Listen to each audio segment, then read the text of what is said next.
Alright folks, welcome back to the channel. Today we've got an exceptional piece here from the bench of none other than Ted Yost.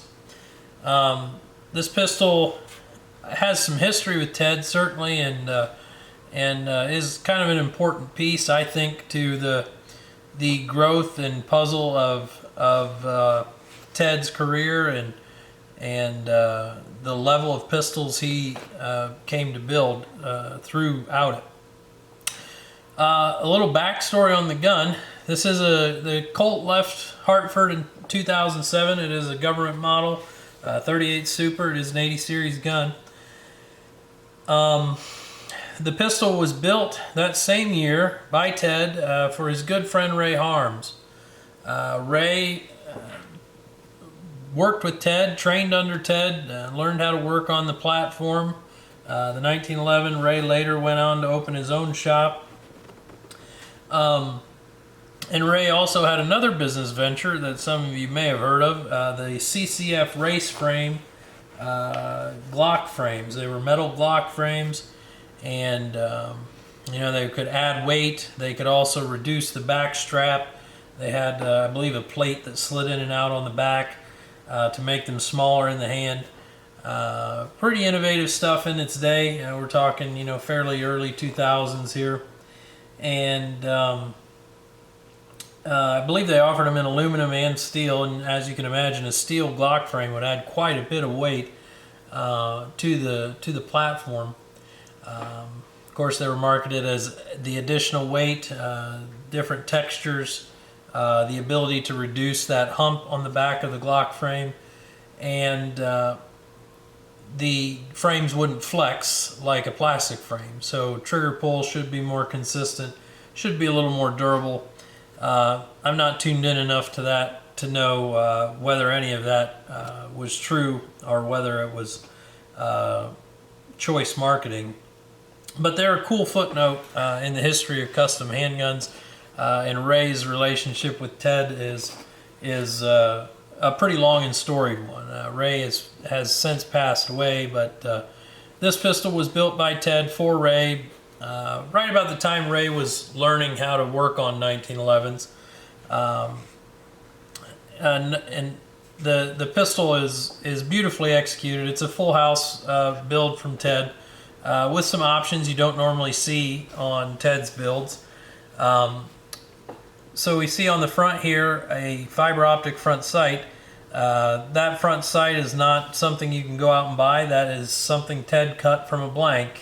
Ted machined that all in-house and made it's fully encased, so if you know that you can drop this at any angle and it's not going to hit the fiber and break it, which is a huge boon compared to a lot of the fiber optic front sights out on the market, where the fiber is fairly exposed and pretty delicate. As you can imagine, that small filament breaks pretty easy. Looking back here, the other really special feature of this gun is Ted's perfected magwell. This magwell is the first of its kind. Ted had done some earlier iterations that were more competition sized and less carry sized. This is the first of this style he did, according to Ted. And as you can see, it blends pretty much evenly to the checkering on the front, and there's a little bit of a flare at the bottom, but not a huge one. The lip of the magazine will protrude out past there, which allows you to strip a magazine that gets stuck in the gun for whatever reason. If it cracks a feed lip or something, and the top swells up, you can strip that magazine out, or if you blow a primer or something that damages your mag. So that is, you know, a feature that a lot of guys that are just looking to fancy up a gun wouldn't think about that, but you have to think about where Ted got his feet wet in working on 1911 pistols at Gunsight, where everything was defensive centric. It was a little less about competition and more about guys who were actually planning to carry these guns to defend themselves and others. So you had to build a gun more prepared for every possibility to keep that gun in service in the fight. So that I think harkens back to that, coming up in that environment as a pistol smith and wanting to be able to strip that mag should you need to. The gun has Ted's curved arrow design on the top, flat topped and serrated. We have a Nolan ramped 38 super barrel in there, match barrel. It's beautifully crowned and wears a thick flange, beveled bushing. The gun, I keep getting fingerprints on it, so I'm going to wipe them off now. But the gun is nearly new. It doesn't look like Ray shot it much, and that's a shame because it's a really well put together gun.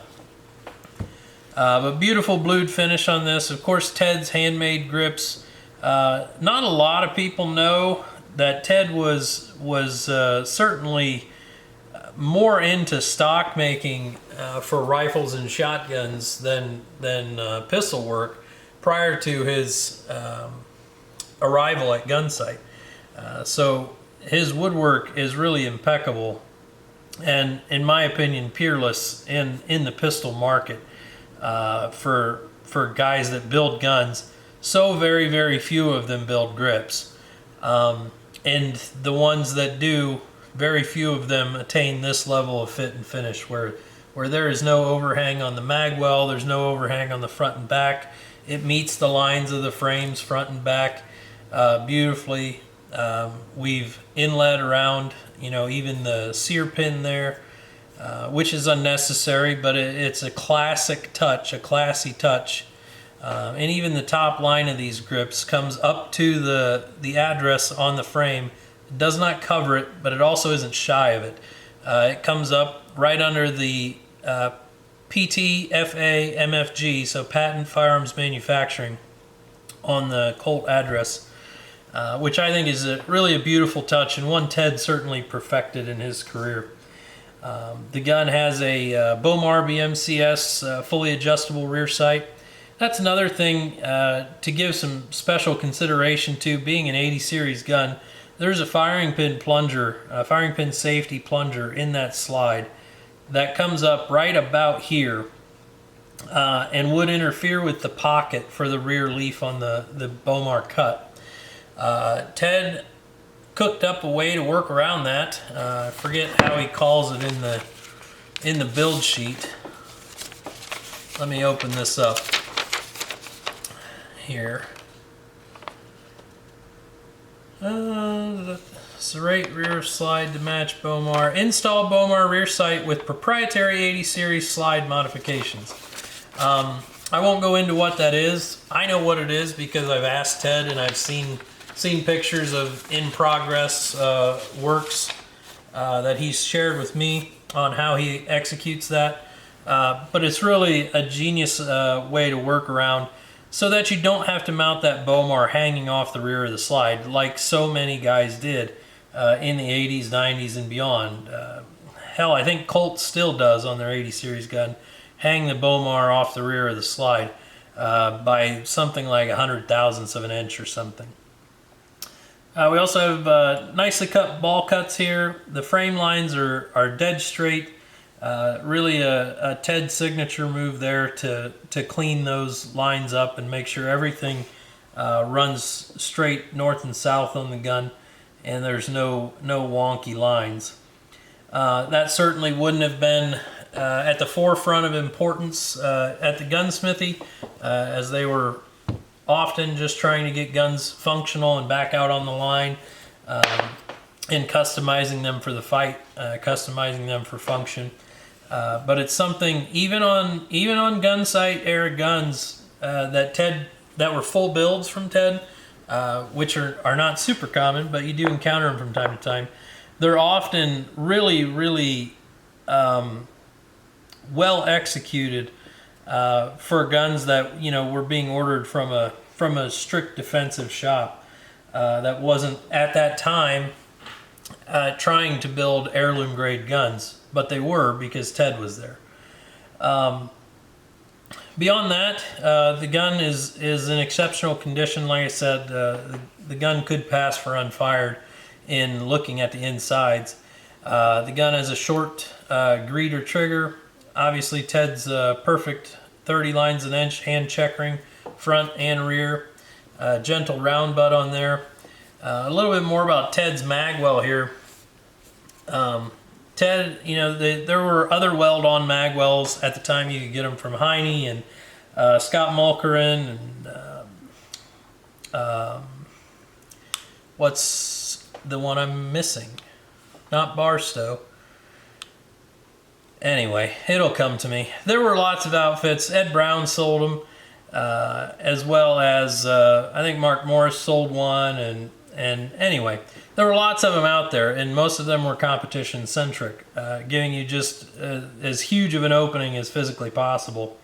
But Ted wanted to keep his to where it did not feel, even in the hand, you can just barely perceive. Like, I have my eyes closed right now, barely perceive under your pinky finger that there's even a mag well on this gun, which is a fantastic thing, especially if you intend to carry it, because this mag well does not add any length to the gun. The frame is shortened, and Ted soldered on this block of steel and then opened it up for the mag well.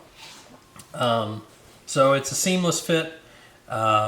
There's no added length to the gun, and it gives you a much larger opening than a standard magwell bevel job would on the 1911 frame. Beyond that, the gun is out there. You can follow the link in the description, of course, to find all of my links and sign up for our email list. We would appreciate that as we continue to grow that list, meeting some new people, some new customers, and even getting some new stories from folks that care to share them with me about guns they have or guns they used to have, and the men that built them. And that's really, you know, kind of what the channel is all about, is trying to share the stories of these guns and those that built them. We see here the envelope for the build sheet says Ray's Super, and then the gun's serial number. I know Ted sure misses his buddy Ray, but it's an unfortunate part of getting older, is you start to lose friends that way. But we appreciate y'all for tuning in. Check out these links here at the close of the video. We have a Ted Yost playlist with several of his guns that I've videoed since I've been doing the channel here. We appreciate you folks for tuning in.